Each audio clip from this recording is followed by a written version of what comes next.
할렐루야. 오늘은 사무엘상 2장 1절로 10절 보시겠습니다. 자, 사무엘상 2장 1절로 10절을 보시게 되면은 사무엘상 1장에서 한나가 이제 자녀를 잉태하지 못해서 고통 속에 있는 그와 같은 한나였습니다. 그럼에도 불구하고 한나는 기도에 전념했습니다. 기도에 집중했습니다. 자, 그래서 사무엘상 1장 12절에 그녀가 주 앞에서 계속 기도할 때에 사무엘상 1장 12절에 계속 기도합니다. 자, 사무엘상 1장 10절에 그녀가 혼이 쓰라린 가운데 주께 기도하고 심히 통곡하면서 11절에 서원 기도를 합니다. 주님을 부를 때 만군의 주님으로 부르면서 바로 만일 주께서 참으로 주의 여종의 고통을 돌아보시고 나를 기억하시며 주의 여종을 잊지 아니하사 주의 여종에게 산의 아이를 주시면 내가 그의 평생도록 그를 주께 드리고 삭도를 그의 머리에 되지 아니하겠나이다. 구별하여 하나님의 종으로 드리겠습니다. 라고 서원 기도를 하면서 12절에 그녀가 주 앞에 계속 기도했습니다. 계속 기도했어요. 계속 기도하게 되니까 주님께서는 17절에 엘리 제사장의 축복을 통해 가지고 18절에 그녀가 이르되 당신의 여종이 18절 읽겠습니다. 당신의 눈앞에서 은혜 입기를 원하나이다 하고 이에 그 여인이 자기 길로 가서 묻고 다시는 얼굴에 슬픔이 없었더라. 19절에 보면은 그들이 아침에 일찍 일어나 주 앞에 경배하고 돌아가 라마에 있는 자기들의 집에 이르니라. 엘가나가 자기 아내 한나를 알매 주께서 그녀를 기억하신지라. 그러므로 한나가 수태한 뒤에 내가 이르며 아들을 낳아 그 이름을 사무엘이라 하며 이르기를 내가 주께 그를 구하였기 때문이라 하였더라. 이 사무엘이라는 자녀를 기적적으로 잉태하여서 이제 태어났습니다. 자, 그래서 한나는 기도하여 응답을 받았습니다. 자, 그러나 사무엘은 기도하는 가운데 응답을 받았지만은 사무엘은 바로 사무엘상 2장 1절로 10절에 보시게 되면은 7차원 주님의 존재 계시가 기도 속에서 열려서 주님이 어떤 분이다는 사실을 기도 속에서 바로 체험을 했습니다. 그래서 사무엘상 2장 2절 첫 번째로 주님은 누구시냐 하면은 바로 주님은 거룩한 분이시다. 첫 번째 주님의 존재 계시가 사무엘상 2장 2절에 주님은 어떤 분이냐? 거룩한 분이다. 주와 같이 거룩한 분이 없으니 주님이 거룩한 주님이시다는 바로 계시가 열렸던 것입니다. 주님은 거룩한 분이시다는 주님의 존재 계시가 열렸습니다. 두 번째로 주 외에 다른 분이 없다. 두 번째로 뭡니까? 주 외에는 다른 분이 없다. 주님이 바로 유일한 주님이시다. 유일한 주님이시다는 바로 열렸습니다. 1계명이 열린 거죠. 주 외에는 다른 분이 없다 하는 것은 바로 1계명이 열린 거죠. 1계명이. 주 외에는 다른 분이 없다. 그것이 바로 1계명인데 신명기 4장 35절에 그분 외에 다른 신이 없음을 내가 알게 하려 하심이라. 신명기 4장 35절입니다. 그 출애굽의 목적은 신명기 4장 34절의 출애굽의 목적은 신명기 4장 35절입니다. 그것을 내게 보여주신 것은 주 그분은 하나님이시요 그분 외에는 다른 신이 없음을 내가 알게 하려 하심이라. 유일신이다. 주 외에는 다른 분이 없다는 것은 유일신이라는 겁니다. 세 번째로 우리 하나님 같은 반석도 없나이다. 하나님은 무엇이다? 반석이 되신다. 하나님은 반석이 되시는 하나님이시다. 우리 하나님 같은 반석도 없다 했습니다. 그래서 시편 18편 2절에 다윗이 경험한 주님이 어떤 주님이냐 하게 되면은 바로 반석이신 주님입니다. 시편 18편 2절에 주는 나의 반석이시오. 이렇게 시작됩니다. 주는 나의 반석이시오. 주님은 바로 나의 반석이시다. The Lord is my rock. 주님은 나의 반석이시다. 이렇게 시편 18편 2절에 다윗이 경험한 주님이 바로 반석이신 주님이시죠. 그렇죠? 그 다음에 반석이신 주님이시다 였습니다. 자, 네 번째 하나님은 3절에 보세요. 사무엘상 2장 3절에. 자, 사무엘상 2장 3절에 주께서는 지식의 하나님이시다. 세 번째, 주님은 누구시다? 지식의 하나님이시기 때문에 친히 사람의 행동을 달아보시는 분이다 했습니다. 세 번째 주님은 네 번째 주님은 어떤 주님이냐? 네 번째 3절에 지식의 하나님이시다. 행동을 달아보시는 지식의 하나님이시다. 그렇습니다. 다섯 번째는 6절입니다. 6절 다섯 번째, 주께서는 죽이기도 하시고 살리기도 하시며 무덤으로 내려가게도 하시고 올라오게도 하시는도다. 6절입니다. 주님은 죽이기도 하시고 살리기도 하시며 무덤 위에 내려가기도 하시고 올라오기도 하시는도다. 6절입니다. 자, 7절 여섯 번째는 주께서는 가난하기도 하시고 부하기도 하시며 낮추기도 하시고 높이기도 하시는도다. 여섯 번째는 7절입니다. 주님은 가난하게도 만드시고 부하게도 만드시는데 가난하여 낮추기도 하시고 부하게 하여 높이기도 하시는 분이다. 여섯 번째로 7절 주님의 존재 계시가 열렸습니다. 주님은 가난한 자와 부자를 만드시는 분이요 낮추고 높이시는 것이 주님께서 하시는 일이다. 7절에서 여섯 번째로 주님의 존재 계시가 열렸습니다. 그 다음에 일곱 번째가 10절입니다. 10절. 주의 대적들은 산산조각 나리로다. 그분께서 하늘로부터 천둥으로 그들을 치시리로다. 주께서 땅의 끝들을 심판하시고 자신의 왕에게 힘을 주시며 자신의 기름 부음 받은 자의 뿔을 높이시리로다 하니라. 한마디로 여호와 니시의 주님입니다. 10절에 승리를 주시는 주님입니다. 기름 부음 받은 자의 영적 건설을 높여가지고 대적을 산산조각 부수어서 승리를 주시는 여호와 니시의 주님이시다. 승리의 주님이시다. 라고 10절에서 주님은 바로 여호와 니시의 주님이다. 이렇게 7가지의 뭐가 열렸습니까? 주님의 존재 계시가 바로 한나의 기도 속에서 열렸습니다. 자, 한나의 기도 속에서 열렸어요. 그래서 이 한나가 기도하면서 7가지의 주님의 존재를 체험하는 겁니다. 주님은 이런 분이다 하고 체험을 했습니다. 자, 주님의 존재 계시가 열리면서 그 7가지의 주님의 존재 계시를 누구에게 달라고 기도를 하느냐 하게 되면은 1번 누구에게?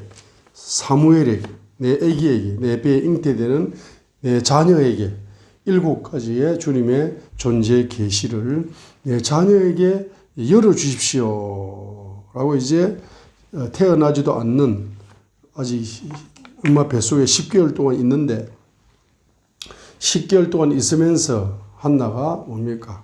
지금 사무엘상 1장에서 자녀를 달라고 계속 기도했지만은 자녀를 잉태하고 나서 10개월 동안도 계속 기도하는 겁니다. 계속 기도하면서 한나에게 뭐가 열렸습니까? 주님의 열린 존재 7가지 존재 계시를 내 뱃속에 잉태된 바로 자녀에게 7가지의 주님의 존재 계시 DNA를 바로 임파테이션해 주십시오. 그래서 그가 어릴 때부터 주님이 어떤 분이다는 사실을 계시를 열어 주시어서 그 계시를 믿는 믿음으로 주님을 존경하고 주님을 사랑하고 주님을 어릴 때부터 잘 섬기는 이와 같은 자녀로 성장하게 하옵소서라고 기도를 하게 되었는데, 이 한나의 기도가 우리 이스라엘 민족의 운명을, 이스라엘 국가의 역사를, 이스라엘 민족의 국가의 운명과 이스라엘 국가의 역사의 물줄기를 바꾸어 버렸습니다. 한 명의 여자의 기도가 그 기도를 통해서 열린 주님의 존재 계시를 자기 자녀에게, 그 존재 계시의 DNA를 자녀에게 열어주시어서 사무엘을 통해서 이제 하나님 영광을 받으시옵소서라고 자녀를 위해서 기도를 했는데, 그 자녀를 위한 기도, 어머니의 기도가 이스라엘 민족의 역사의 물줄기를 완전히 새롭게 바꿔버리는 역사가 일어난 것입니다. 그러므로서 바로 기도의 능력은 개인에게 바로 자녀를 생산하는 기쁨을 가져주는 응답의 축복을 누리게 만들고, 가정적으로 축복이 열리게 만들 뿐만 아니라 우리 자녀가, 우리 딸이 말이에요, 우리 딸에게 열방 선교사가 되어져서 이와 같은 7차원 주님의 존재 계시가 우리 아들과 딸에게 임파테이션 되게 해 주시어서 저들이 기도할 때마다 주님의 존재를 만나게 하옵소서라고 기도를 해가지고 우리 자녀들이 주님을 깊이 알게 되는 믿음의 사람으로 성장하게 되면 우리의 자녀를 통해서 한 국가의 운명도 바꿀 수 있는 위대한 역사를 만들어낼 수 있다는 사실을 성경적으로 발견할 수가 있습니다. 자, 특별히 여섯 번째 사무엘상 2장 7절을 한번 설명을 하겠습니다. 2장 7절로 8절만 한번 읽겠습니다. 사무엘상 2장 7절과 8절로 한번 설명하겠습니다. 주께서는 가난하기도 하시고 부하기도 하시며 낮추기도 하시고 높이기도 하시는도다. 그분께서 가난한 자를 먼지에서 일으키시며 거지를 구름더미에서 들어 올리사 통치자들 가운데 앉게 하시고 또 그들이 영광의 왕자를 상속받게 하시나니 이는 땅의 기둥들이 주의 것이요 또 그분이 그것들을 위해 세상을 세우셨기 때문이라. 가난한 자를 먼지에서 일으켜가지고 거지를 구름더미에 들어 올려가지고 통치자들 가운데 앉게 하신다. 부요로운 사람으로 만들어 주신다 이 말이죠. 자, 그래서 이것을 시편 저자가 응용을 해가지고 바로 어떻게 응용을 했습니까? 시편 113편을 보시겠습니다. 시편 113편에서 시편 113편 7절로 9절, 시편 113편 7절로 9절입니다. 시편 113편 7절로 9절을 읽겠습니다. 가난한 자를 먼지 속에서 일으키시며 궁핍한 자를 구름더미에서 들어 올려 통치자들 곧 자신의 백성의 통치자들과 함께 세우시고 또 수티하지 못하던 여자로 하여금 집을 지키게 하사 자녀들을 거느리고 기뻐하는 어머니가 되게 하시는도다. 너희는 주를 찬양하라 했습니다. 여기에서 이제 시편 113편 7절로 9절에서 방금 사무엘상 2장 바로 가난한 자를 주께서는 가난하기도 하시고 부하기도 하시는데 가난한 자를 부하게 어떻게 만들어 주느냐 하게 되면은 바로 사무엘상 2장 8절에 있는 것처럼 자, 가난한 자를 먼지 속에서 일으키시며 궁핍한 자를 구름더미에 들어 올려 통치자들 곧 백성의 통치자들과 함께 세우신다. 이는 가난한 자를 부요로운 자로 만들어 주신다. 건세 있는 지도자로 높여 주신다. 낮추기도 하시고 높이기도 하시는데 가난한 자를 부요롭게 만들어 주시고 낮은 자를 높여 주시는 거예요. 높여 주십니다. 그러면서 수티하지 못하던 여자로 하여금 집을 지키게 하사 자녀들을 거느리게 하신다. 태를 열어가지고 자녀를 한 명도 못 낳았는데 자녀를 이제 많이 낳을 수 있는 복을 열어주시고 기뻐하는 어머니가 되게 하시는도다. 너희는 주를 찬양하라 했습니다. 자, 그래서 시편 113편 자, 6절로 9절까지를 우리가 예언적으로 한번 해석을 해보게 되면은, 예언적으로 한번 해석해 보겠습니다. 그러면 시편 113편 6절 읽겠습니다. 자신을 낮추사 하늘과 땅에 있는 일들을 살피시고 했어요. 자, 5절에 보면은 누가 주 우리 하나님 같으리요. 그분께서는 높은 곳에 거하시며 자신을 낮추사 하늘과 땅에 있는 일들을 살피시는 분이다 했어요. 그러면 5절과 6절, 이 시편 113편 5절과 6절이 예언적인 말씀입니다. 예언적인 말씀이에요. 누가 주 우리 하나님 같으리요. 그분께서는 높은 곳에 거하시는 분인데 자신을 낮추셨다.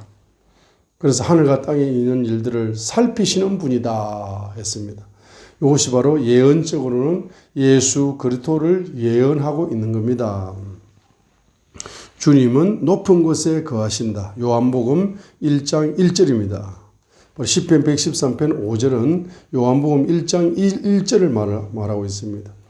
누가 주 우리 하나님 같으리요. 그분께서는 높은 곳에 거하신다. 요한복음 1장 1절에 거하신다. 이 말입니다. 말씀과 함께 거하시는 말씀의 하나님이시다. 높은 곳에서 말씀과 함께 거하시는 말씀의 하나님이었습니다. 그런데 요한복음 1장 14절에 보게 되면은 말씀이 육신을 입고 바로 성육신 하시어서 자신을 낮추어 가지고 바로 이 땅에 오셨어요. 그래서 시편 113편 6절은 바로 요한복음 1장 14절을 예언적으로 보여주는 겁니다. 자신을 낮추신다 말입니다. 자신을 낮추신다. 그래서 그 요한복음 1장 12절에 그분을 영접하게 되면은 그 하나님의 자녀가 되는데, 하나님의 자녀에게는 바로 7절로 9절의 축복을 주신다.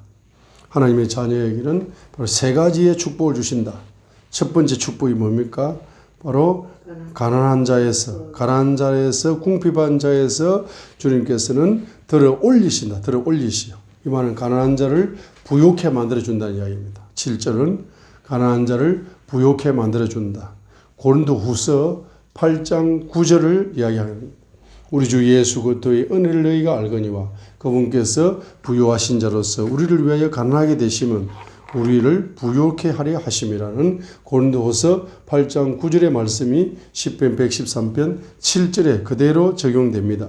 가난한 자, 궁핍한 자를 거름더미에서 먼지 속에서 들어 올려가지고 바로 가난한 자를 부요케 만들어 주신다. 그래서 예수님을 영접하게 되면은 하나님의 자녀가 되면은 바로 첫 번째 열리는 축복이 뭡니까? 가난에서 해방되어져서 부요케 되어지는 축복의 은혜가 열립니다. 부요의 은혜가 열리는 겁니다. 두 번째는 8절입니다. 8절. 통치자들 곧 자신의 백성의 통치자들과 함께 세우신다 했습니다. 그래서 바로 8절에 뭡니까? 건세 있는 지도자가 된다. 바로 건세가 넘치는 지도자의 축복이 열리게 되는 겁니다. 예수님을 영접하여 하나님의 자녀가 되면은 통치자들과 함께 세움받는 바로 지도자의 건세가 나타나는 지도자의 축복이 열리는 겁니다. 자, 그 다음에 세 번째 축복이 뭡니까? 바로 지금까지는 바로 제자를 낳지 못했어요. 제자를 낳지 못했는데 제자를 많이 믿음의 자녀들을 많이 거느립니다. 거느리게 되면은 바로 기쁨이 충만한 믿음의 부모가 되는 거야. 믿음의 부모가. 그래서 바로 제자를 많이 낳을 수 있다. 9절. 믿음의 자녀, 제자들을 많이 낳을 수 있는, 믿음의 자녀들을 많이 생산할 수 있는 영적인 축복이죠. 그와 같은 축복이 이제 열리기 시작하는 겁니다. 열리기 시작합니다. 자, 이렇게 이제 9절에 예언적으로 그렇게 적용할 수가 있습니다. 자, 이렇게 첫 번째로는 7절에 바로 부요의 은혜가 열리고, 8절에 지도자가 되는 은혜가 열리고, 9절에 제자들을 많이 생산할 수 있는, 바로 믿음의 자녀들을 많이 생산할 수 있는 그와 같은 축복이 이제 예비되어 있는 겁니다.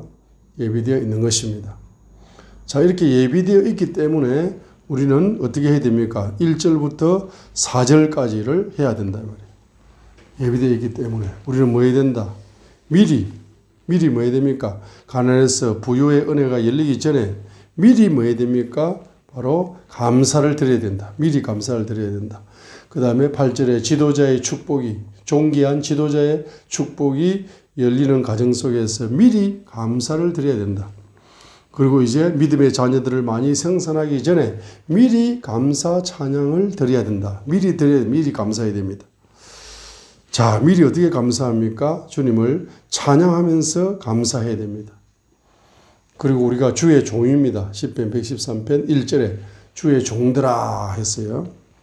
우리가 주의 종들이기 때문에 주님을 감사하면서 그 주님의 존재를 찬양하고 주님의 이름을 찬양하고 그 다음에 이제 2절에 보게 되면은 지금부터 영원토록 주님께 감사를 드려야 된다. 지금부터 영원토록 현재도 감사하고 영원토록 감사하는 그 감사의 바로 주의 이름께 감사의 찬양을 올려드려야 됩니다. 자, 그러면서 주의 이름을 우리가 감사하면서 찬양하게 될 때에 해 뜨는 데서부터 해 지는 데까지 주의 이름이 찬양을 받으셔야 되기 때문에 여기 3절은 뭡니까? 해 뜨는 데서부터 해 지는 데까지 뭡니까? 이거는 세계복음화입니다. 세계복음화가 작은 저와 여러분을 통해서 약한 저와 여러분을 통해서 가난한 저와 여러분을 통해서 힘이 없는 저와 여러분을 통해서 바로 해 뜨는 데서부터 해 지는 데까지 주의 이름을 바로 복음을 선포하면서 그분의 이름께 감사해야 되는 해 뜨는 데서부터 해 지는 데까지라는 단어는 세계 복음화를 3절은 세계 복음화를 이야기하는 겁니다. 그러면서 4절에 그 주께서는 모든 민족들보다 높으시며 그분의 영광은 하늘들보다 높으시도다 했기 때문에 모든 민족 위에 주님의 영광을 선포해야 됩니다. 그래서 3절과 4절은 세계복음화를 이야기하는 겁니다. 자, 그래서 이제 하나님의 자녀가 되면은 6절에 말씀이 육신이 되어 요한복음 1장 14절에 말씀이 육신이 되어 오신 예수 그리스도를 요한복음 1장 12절처럼 영접하여서 하나님의 자녀가 되어지게 되면은 그 하나님의 자녀에게는 바로 어떤 꿈을 주시느냐, 어떤 환상을 주시느냐, 어떤 예언을 주시느냐, 어떤 바로 영적인 꿈을 주시느냐 하게 되면은 3절과 4절에 있는 세계 복음화의 꿈을 주시는 거예요. 세계 복음화의 꿈을 주시는 것입니다. 세계 복음화를 꿈꾸는 자가 되는 겁니다. 그래서 세계 복음화를 누가 이루시느냐? 영광의 주님께서 이루시도록 감사만 하면 됩니다. 감사 찬양을 올려드리게 되면은 주님께서는 바로 세계 복음화를 이루어 가시는 것입니다. 세계 복음화는 누구로부터 시작되느냐? 저와 여러분부터 시작되지만은 저와 여러분의 육신의 자녀들부터 시작되는 것이고 저와 여러분의 믿음의 자녀들부터 바로 그들에게 동일한 꿈을 꿀 수 있도록 세계 복음화의 꿈을 영적인 꿈을 임파테이션 해야 됩니다. 그러면 세계 복음화를 이루기 위해서는 뭐가 필요하냐? 7절에 보게 되면은 바로 뭘 주시느냐 하게 되면 가난한 자를 부욕해 만들어 주시어서 바로 부유의 은혜를 주시는 목적이 뭐냐? 바로 세계 복음화를 이루라고 부유의 은혜를 주시는 겁니다. 시편 113편 7절에 부유의 은혜를 왜 주시느냐 하면은 바로 그 부유를 가지고 세계 복음화에 투자하라고 부유의 은혜를 주시는 겁니다. 고린도후서 8장 9절에 그분이 부유로우신 자로서 우리를 위해 가난하게 되시면 우리에게 부유를 왜 주시느냐? 그리스도께서 부유의 은혜를 고린도후서 8장 9절에 부유의 은혜를 왜 주시느냐? 세계 복음화에 투자하라고 주시는 겁니다. 그 다음에 시편 113편 8절에 바로 통치자들 왜 바로 지도자의 축복을 주시느냐 하게 되면은 그 지도력을 가지고 세계 복음화에 투자하라고 주시는 겁니다. 시편 113편 9절에 믿음의 자녀들을 생산해서 바로 영적인 공동체를 이루어라. 그래 믿음의 자녀들을 왜 주시느냐? 그 믿음의 자녀들에게 세계 복음화의 꿈을 임파테이션 하라 이 말이에요. 임파테이션 해야 됩니다. 그래 하게 되면은 그것이 바로 뭡니까? 영적 지도자의 목사의 기쁨이요. 기쁨. 그것이 기쁨인 것입니다.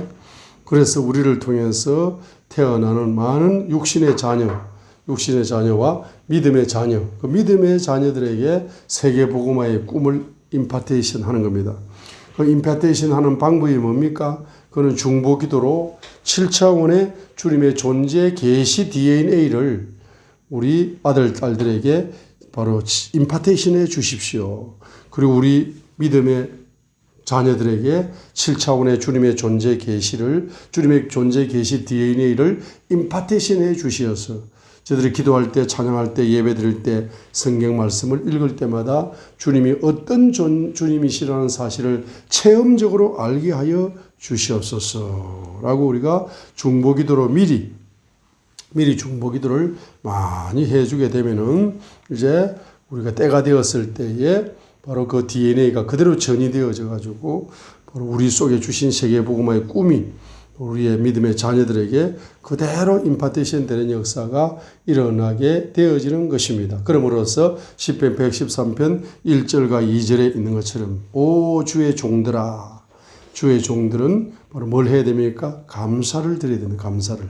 지금도 감사하고 영원토록 주의 이름께 감사를 드려야 됩니다. 오늘 감사 몇 개 기록했습니까? 감사를 기록을 하시기 바랍니다. 그래서 이제 저도 이제 기도를 이제 감사를 기록을 하면서 이제 기도할 적에 감사 기도를 하니까 기도가 아주 부드러워졌어요. 기도가 아주 부드러워지더라고요. 그래서 이제 평상시 하는 기도 제목에다가 그 기도를 하면서 감사합니다 하고 미리 이제 감사를 해버리니까 기도가 굉장히 부드러워지면서 기도가 상달된다는 느낌이 강하게 오는 거예요. 자, 그래서 뭡니까? 바로 손으로 감사 제목을 기록을 필사를 해야 되지만은 그다음에 여러분들 기도할 때 입으로 바로 기도 제목에 기도를 드리면서 지금까지는 감사를 붙이지 않았지만은 거기에다 감사를 계속 붙이면서 기도의 기초를 깔게 되면은 기도의 연계가 뻥뻥 뚫려. 기도가 뻥뻥 열리는 겁니다. 기도의 연계가 활짝 꽃이 피듯이 열리는 겁니다. 감사 기도를 하게 되니까. 그렇게 하면서 이제 이 찬양이란 말이 원래 감사라는 말이거든. 어디에 있습니까? 찬양이라는 말이 감사라는 말이 히브리서 몇 장? 저번에 했는데 또 잊어버렸습니까? 기억나시죠? 바로 다윗의 찬양은 다윗의 감사의 표현이다라고 바로 그것이 찬양의 희생이다. 그것이 바로 입술의 열매다라고 히브리서 13장 몇 절에서 말씀했습니까? 바로 15절에서 말씀했습니다. 그죠? 히브리서 13장 15절에 그러므로 우리가 그분으로 말미암아 계속해서 찬양의 희생을 하나님께 드리자. 히브리서 13장 15절 찬양의 희생을 정의합니다. 그것은 곧 그분의 이름에 감사를 드리는 우리 입술의 열매니라 했습니다. 그 시편에 등장하는 그 다윗의 찬양, 또 이름 모를 무명한 저자들의 찬양, 시편에 등장하는 모든 찬양은 찬양의 희생이거든요. 그것은 그분의 이름에 감사를 드리는 입술의 열매잖아. 그러니까 감사가 곧 찬양이다 이 말이에요. 자, 그렇기 때문에 시편 113편도 역시 너희는 주를 찬양하라 할 때 그 찬양이 감사의 표현이기 때문에 너희는 주를 감사하라와 똑같은 말이에요. 동일한 말이라 볼 수 있습니다. 그렇게 히브리서 13장 15절을 적용할 수가 있습니다. 그죠? 찬양의 희생을 정의하자면은 그분의 이름에 감사를 드리는 우리 입술의 열매라고 말씀했기 때문에 바로 찬양은 바로 감사의 표현이거든. 자, 그렇기 때문에 바로 감사가 곧 찬양으로 바뀌는 겁니다. 감사가 찬양인 겁니다. 그래서 주의 종들은 주님께 감사하는 자인데 감사로 찬양하는 자입니다. 지금부터 영원토록 주의 이름을 찬송할지어다. 그래서 시편 113편 3절로 4절에 해 뜨는 데부터 해 지는 데까지 주의 이름을 찬양해라. 영광의 주님께 감사해라. 모든 민족들에게 모든 민족들에게 그것을 예수 그리스도의 아름다운 이름을 감사하면서 전파하라. 복음을 전하라. 이게 바로 시편 113편 3절로 4절은 세계 복음화를 이루라 이 말입니다. 그래서 세계 복음화를 우리가 이룰 수 있습니까? 우리가 이룰 수 없습니다. 이렇게 명령을 주셨지만은 우리가 그 명령을 귀하게 여기고 우리가 세계 복음화를 위해서 미리 아시아, 아프리카, 유럽을 위해서 중보 기도를 쭉 미리 이렇게 영적으로 옥토로 만드는 겁니다. 자, 그렇게 되면은 때가 되면은 폭발적으로 꽃이 피고 폭발적으로 열매가 나타나게 되어 있습니다. 그리고 우리 자녀들은 그냥 열매를 수확만 하면 됩니다. 우리 아들과 딸들은 뭡니까? 부모가 미리 옥토로 만들어 세계 복음화의 옥토를 만들어 놓고 기도의 씨를 다 심어 놨기 때문에 우리 자녀들은 그냥 그 열매만 수확하여서 주님께 감사와 찬양과 영광을 올려드리게 되면은 세계 복음화를 우리의 자녀들이 이룹니다. 그리고 우리의 자녀들이 이루다가 우리의 손자, 손녀들이 또 할아버지, 할머니가 심어놓은 그 영적인 옥토에, 세계복음화의 옥토에 심어놓은 그 중보기도의 씨앗의 열매를 우리 손자, 손녀들이 또 수확을 하여서 주님께 또 영광을 돌려드릴 수가 있는 것입니다. 그래서 한나와 사무엘을 통해서 그 민족 전체의 민족 복음화를 한나와 사무엘의 기도를 통해서 한나의 기도를 통해서 한 여자의 기도를 통해서 바로 민족 복음화를 이제 이루었습니다. 자, 저와 여러분의 기도를 통해서 민족 복음화뿐만 아니라 예수 한국 복음 통일을 통한 민족 복음화뿐만 아니라 세계 복음화를 향해서 여러분들 오늘도 기도와 말씀에 전념하시는 축복의 종들이 되시기를 주님의 이름으로 간절히 축원합니다. 간절히 축복합니다. 할렐루야. All glory to Jesus. 주님 영광을 받아 주시옵소서.